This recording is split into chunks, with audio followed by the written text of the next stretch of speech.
Guys, kukuha tayo ng in-order natin para kay Buddy. Ayan.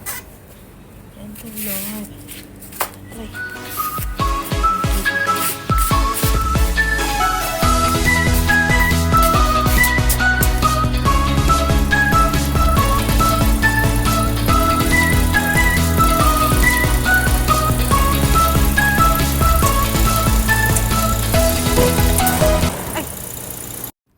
Guys, sa sobra kong nagmamadali na kunin yung order na to. Para to kay Buddy. Ito, napadlock ako. Nag-antay pa ako kay Chang para buksan.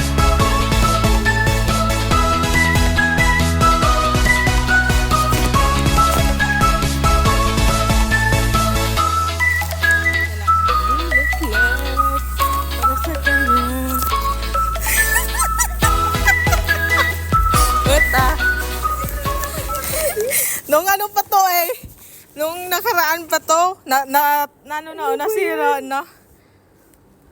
For to the addict, yung ice cream mo, hindi ko Sige. Parang tanga siya, oh. Yan lang pala yun. Oo nga. Hindi, parang ang timang. Oo nga, binili ko nga to. Inutusan na ako ni Buddy. Kaso yan, Ngayon lang kami Yung ice cream mo, hindi ko na nagmamadali ako. Ano ba yan siya? Sa na lang. Sa Friday na lang dalhin. Yan lang pare kasi. May chocolate dyan, Nakalain mo yun, Dinagyan ko na lang, nasira na guys, hindi na fresh. Kasi ilang araw ko na nagantay, surprise ko sana to. Pero surprise naman siya. Inis kayong dalawa. Diba? Ano ba yan? Ba't ka Yan. Sige na, magluto pa ako Picture tayo. Love you, Buddy. Bye! Yan na, bumalik na siya. Ako rin naman. Babalik na naman ako. Uuwi sa aming bahay. Mamadali lang tayo, guys, kasi di nila alam lumabas ako. Kaya ganyan. Lakad si Maring.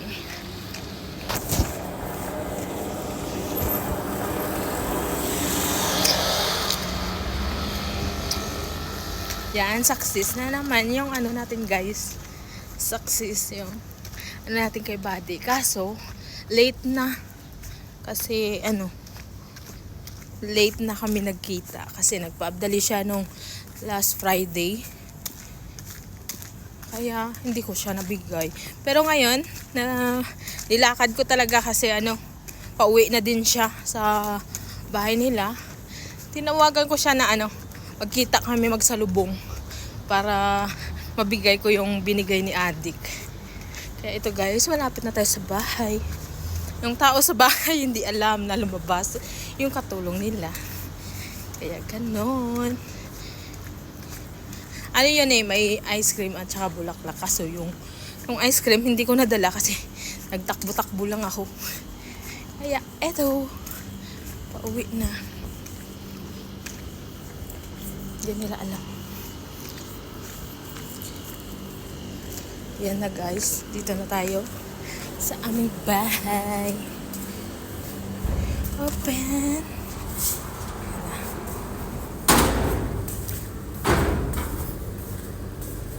Bye guys. Thank you for watching.